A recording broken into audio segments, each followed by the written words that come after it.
SEC stuff. I'm Sierra alongside Molly, and Molly might be having to go to a therapy session very soon just because of the Texas Longhorns lost a bad one. As you can see, I'm in a good mood for once this season because Florida beat Texas 29-21 in the swamp. Huge victory for the Gators, but rough one in the first conference game of the season for Texas. Molly, how are you feeling? Yeah, I'm just a little disappointed. I mean, a lot disappointed. I think it's really unfortunate when your best rusher on the team is the quarterback, and I just feel like we're at a place that I no longer want to watch Texas football. So, yeah. That's where I was for a very long time with the Gators, and I'm not sure if I want to still watch them. But for this week, I'm saying I'm watching the Florida Gators, but it seems like it's the same old story: death, taxes, and some teenagers saving Billy Napier's job. Last year it was the quarterback DJ Lagway who lit a fire under this team. This year it is wide receiver and true freshman Dallas Wilson, who suffered a leg injury in the offseason, so he was out earlier this year, and now he just looked absolutely electric. He had such strong chemistry with DJ Lagway. He had an absolute breakout game against the Texas Longhorns. He had 6 catches, 111 yards, and 2 touchdowns. That was the best freshman debut in Florida history. If you think of all the incredible athletes that have come through the University of Florida, and for him to have the best game for a true freshman, by the way, which I feel like is so rare in this era of college football Mhm. because freshmen usually, it's hard for schools, I feel like, to recruit freshmen because a lot of them want to play right away. And if they're going to these big time SEC programs, they've got more veteran players who they're probably paying more NIL money to. And this kid cracked the lineup and did not look back. And it was just so impressive to see Dallas Wilson just absolutely break up. It was absolutely impressive to see him break out on Saturday against that strong Texas defense that you mentioned, Molly. He just bullied those defenders. There was one pass that DJ Lagway threw to him where he just shook them off like I don't know what. It seems like the kid is just in the weight room all the time. And Like then they hit a one hand, 55-yard touchdown. he Crazy. was yeah, he was pulling some Odell Beckham. I mean, like one-handed catches. Like I was sitting at a bar in here in California with a friend and we were just watching it and I was every catch he was making, I was like, it's like a movie. It's like movie magic. I'm just watching these beautiful plays. And I think DJ Lagway is obviously an amazing quarterback, but really I don't think he has another player on that team as good. Like I'm sorry. I'm like, wait, this true freshman right here is professional. I like that. He needs a raise on his NIL for sure. Yeah, DJ Lagway even called Dallas Wilson a specimen. He had so much credit, and his story is really interesting. He comes from a really rough upbringing. He's from the Tampa area. He was actually a 5-star out of high school, was committed to Oregon, but then his grandmother got sick. And so he flipped to Florida because he wanted to stay closer to his family. And his mother died a few years ago. She had cancer, I believe. And in the press conference after the game, they asked him, about his confidence. And he said, I get it from my mom. She felt like she could do everything. And that's where I got mine from. And you could absolutely see that confidence from that 19-year-old kid. And so he has an absolute bright future. And I think that chemistry is really what helps DJ Lagway with young players like him and another 5-star athlete who's a third generation Gator, Burnell Brown the third, also can make those explosive catches. That is so important for Lagway and his confidence. And I feel like heading into the season, people are like, well, why aren't we seeing Lagway run more? He's a dual threat guy. And I'm like, is he though? Because I don't really think so. I think that this Florida team did so well because they ran the football also. They finally got the ball to Jaden Baugh, which I have been screaming from the rooftops. Hand it off to Jaden Baugh. He is an absolute bowling ball of running back. And you don't give Lagway those opportunities to make those mistakes. And now that he has that chemistry, it seems like with his weapons and he has more options with a guy like Dallas Wilson, I think that also boosts his confidence. He had a season high, Lagway did, season high of 289 passing yards with 2 touchdowns. He just looked so much more in control and confidence and not just like freaking out and throwing the ball into bad situations. Yeah. I think Florida also is really good. And I said this in the preview. The way that Florida beat Texas was because they shook Texas early and quarter one they set the standard high. It was I'm going to lead 10-0. which obviously went above our scoring predictions already in the first quarter. Yes. Um, but yeah, and I said that Texas is a team. If you shake them once, you beat them. Like they're a very shaky team. It's hard for them to get that momentum back and going. And I just felt like the whole game, like Texas would start to move the ball a little bit, we would get some momentum, and then they would just ultimately choke. And that's unfortunate, but great for Florida. I mean, and that's what I said. I was like, if Florida wins, it's because they can shake up this team early on in the game. And I just feel like what a threat, a dual threat that Florida is. Like that came out of the woodwork. I didn't realize that they were gonna. I thought that they had no chance beating Texas. So I'm really impressed. It's a huge upset of the week. Congratulations to Florida. I am a Lagway fan. I think he's definitely up for Heisman. I genuinely believe that. But ultimately, Texas just has got to get it together. And I want to say that I feel terrible for Arch Manning because the poor kid just can't catch a break. Like anytime they lose, everyone wants to blame him. Like he's the only player on the team. When in reality, we didn't just blame Quinn Ewers last year when we would lose. Like we blamed the offensive line because it doesn't exist at Texas. There is no offensive line.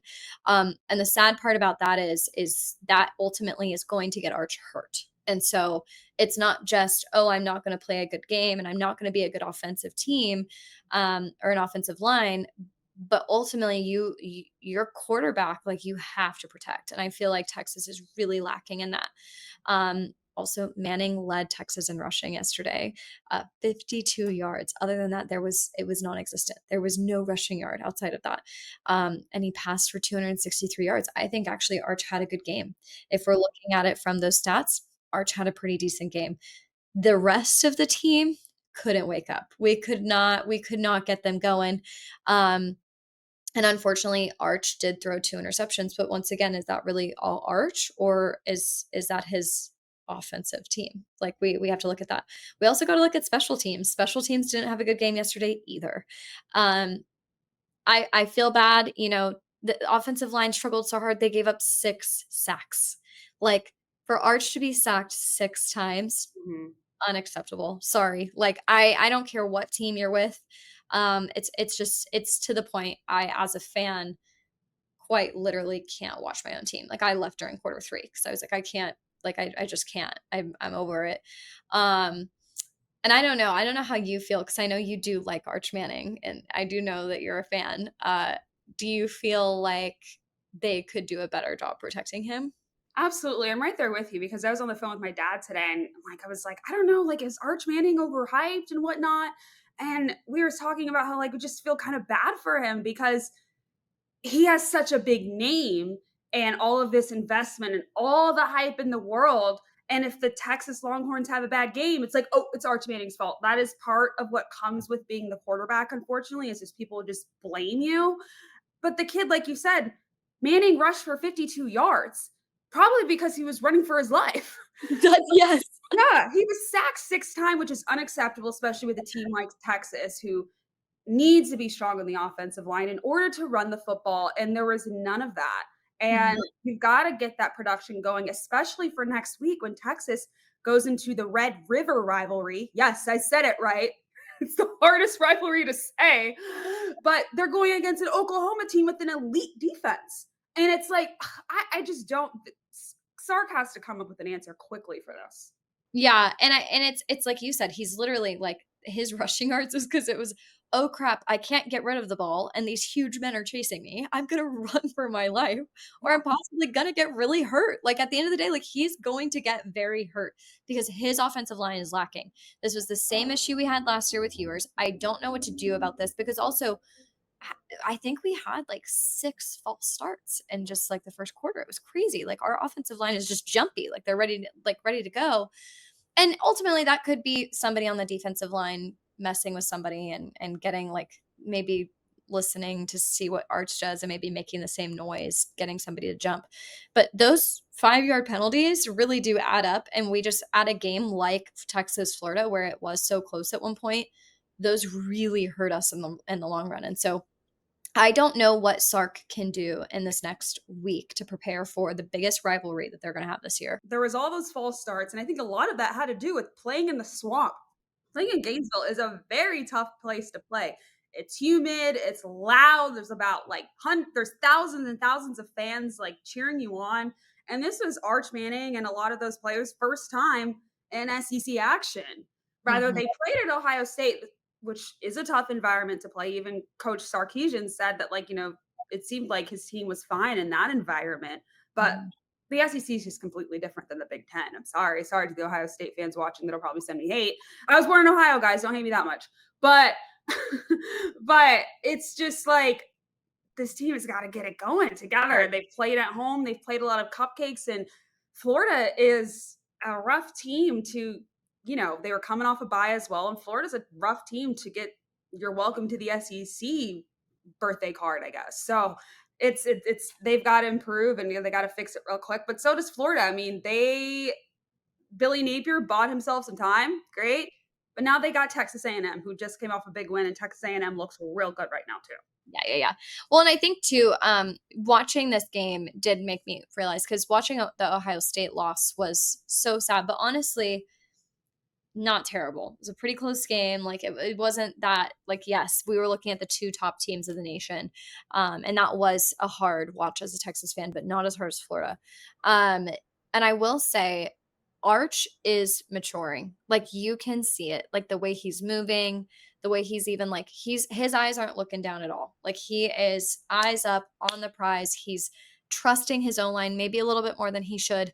And I am seeing him growing as a quarterback. So I think if we don't have the opportunity this year, because that national title looks so shaky right now, like I just don't know if that's possible. Uh, but I do think that Manning is a quarterback that is going to progress and continue to mature through the next season. And I mean, for Florida, like this was such a big win for Florida, like such a signature win. I think that this is going to give Florida the confidence to go into any game that they have in the next few weeks and be like, dude, we beat Texas. We're good. Like, we're fine. We can absolutely beat any team. I think this is such a big booster. And like you said, I think coming off a bye week was also really helpful for Florida. Yeah, Billy Napier headed into this week said DJ Lagway had a look in his eye. And I'm like, okay, what does that mean? Because if you have seen me at all, you know that I am not a Billy Napier fan. I don't care if they beat Texas. I don't care if they beat all the number one teams. I don't think Billy Napier is the guy for this team just because of, the play calling. Or why did it take so long for them to wake up now, not having Dallas Wilson for a lot of the season could be an excuse that he could lean on probably, and they'll probably have that excuse to keep his job. But yeah, it's like, okay, great. We did this. Was this a fluke? Can Florida continue to do this? Because I don't know. Texas A&M will absolutely be a test because it's in Kyle Field, a very tough place to play. The Aggies are on a run right now. And Lagway, though, maybe he has that look in his eye still because he is from Texas. I think he said that he went to lots of games at Texas A&M as a kid. So we'll see how that goes. But I think this was a great confidence booster for him. It's funny at the end of the game, he was doing like the horns down. I thought that was fun. Yeah, I left the bar yesterday. Me and a group of friends were watching, and we ran over to Target really quick to grab some stuff. And on the escalator out from the parking lot, this guy's on the way down, and he starts walking the opposite way. He stops because he's in all Texas A&M gear because we're all in our Texas gear, and Yeah. he was like, "Are you sure you don't want to switch sides? You might want to think about switching sides." And I was like, "It was a bad day." Like, give us a break. Like, it's just a bad day. And so I think, well, dude, Texas, they're looking good these days. Yeah. So as a Texas fan, I feel like it's different depending on the fan you ask. But who do you hate more, A&M or Oklahoma, or is there another team you hate more? Oklahoma. Okay, why so? They're just gross. I don't know. There's just like a they're It's so just funny because if you ask Arkansas fans who their number one, like who they hate, and they're like Texas, I'm like, you guys just started playing Texas like last week. Like, which is funny because, like, nobody at Texas cares about Oklahoma or, nobody at Texas cares about Arkansas. And, Taylor Swift wrote a song about it, like, so romantic. That's definitely Texas wrote that basically. It's written for Texas for Arkansas. Yeah, I think we live rent free in Arkansas fans' heads. Like for what reason? Like I think we're like whatever. And actually, I'm a big supporter of Arkansas. Yes. It goes back to the Southwest Classic, like before they were even, or sorry, it goes back to the Southwest Conference before they were in the SEC. This is like in the 90s before like we were even born. And Arkansas fans just felt like the little brother because all the schools in that conference were in Texas. It was like Texas Tech, Baylor, all those guys. Texas, and now they're just, and then when they beat Texas, because I was at that game, Arkansas beat Texas in 2021 in Fayetteville before the Longhorns were in the conference, and they stormed the field. They were like, yeah, horns down. Da, da, da. Now, granted, there's a lot of Texas kids that go to the University of Arkansas, so I think that also was like a little bit of like, yeah, F you, Texas. Or, Yeah, yeah. screw you, Texas. We don't like you. So yeah, so that's where kind of that started. So with Texas playing Arkansas now more in the SEC opponents that they're locked in for, I know Arkansas plays Texas, Mizzou, and LSU as their three locked in opponents. It'll be interesting to see how Texas fans view that Right. rivalry, so-called Arkansas fans call it. Yeah, I'm excited. I think it's gonna be I'm excited for the Red River. I mean, it's always such a good game. And I mean last year was a really good game for Texas. Uh this year I'm a little bit more nervous. Obviously, OU is working with like basically a whole new team, and so are we. Like this is such a weird year because I think this is everybody's baby year. Like everybody's not really a veteran. A lot of people are rookies or they're transfer students, so it's like hard because you don't really know how people are meshing. I mean, we're halfway through the season. We should absolutely know how we're meshing now, but I still feel like some of these teams are figuring it out. Like even my team, like Texas is still kind of figuring it out. And I wish that they would hurry it up. Yeah. Like what are we this should have been decided months ago. Like what's happening? So yeah, I'm looking forward to the rivalry. I think the Red River is just it's the best because you just have like I feel like the trashiest and the classiest of the SEC all in one place. Yeah, I think a lot of teams, like you said, are still figuring it out. They're at the SEC. I mean, A&M, I feel like they have it figured out, but who knows? Miami, not in the SEC, obviously, but I feel like they have it figured out. But Alabama, for example, I think they're still figuring things out, and I think that someone could upset them. I mean, they're not undefeated. FSU beat them, but FSU just lost. So we'll see how this season goes. I mean, who knows who's going to win this conference championship? If you had a gun to my head, ask me who's going to win the SEC. I don't know. I couldn't tell you because like Georgia's unpredictable, Tennessee's unpredictable, Bama's unpredictable. I don't really know. It's Auburn is definitely not even in the running. I think Ole Miss or Texas A&M. I mean, it's hard.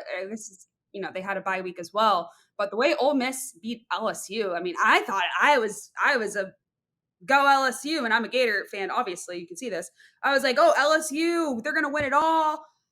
Garrett Nussmeier's going to win the Heisman, da da da da. No, that offense is asleep, and I don't trust LSU to get things done.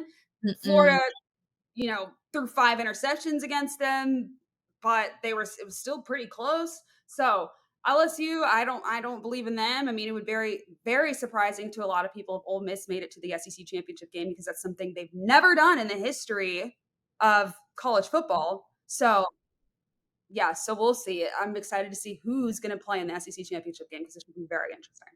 Well, Sassy stuff. It was good chatting today, all things Texas, Florida. Make sure to leave a comment in the comment section below. Tell us your thoughts and your feelings about this game. Tell us your thoughts and your feelings about the upcoming rivalries that we're facing. Make sure to like, subscribe, and follow us, and we'll catch you next time.